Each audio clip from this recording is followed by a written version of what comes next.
देखिए, सर्दियों के दिन आ गए हैं, तो अब जो है सर्दियों के बारे में ही ज़्यादातर सवाल होता है।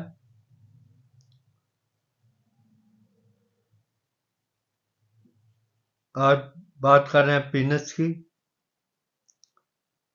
जुकाम, खांसी और कफ दूर हो जाए। पहले भी थोड़े दिन पहले ही ये प्रोग्राम मैंने पहले भी डाली थी ये चीज़, लेकिन दोबारा दोबारा सवाल आते हैं, देखते नहीं हैं। देखिए, सौंठ, पीपल, छोटी छोटी इलायची के बीज प्रत्येक बराबर बराबर लीजिए। सबको पीस कर, देखिए 1, 2, 3 चीजें हैं।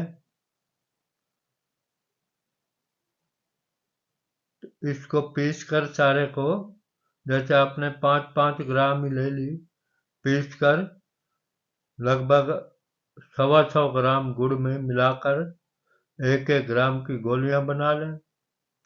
प्रतिदिन रात्रि को 2 गोलियां गुनगुने जल के साथ, पानी के साथ खाइए। पीनट, जुकाम, खांसी और कफ दूर हो जाते हैं। प्रयोग कीजिए। मेरे चैनल वैद्य करनाल को देखते रहिए, शेयर कीजिए ताकि आपके दोस्तों का भी भला हो सके। धन्यवाद।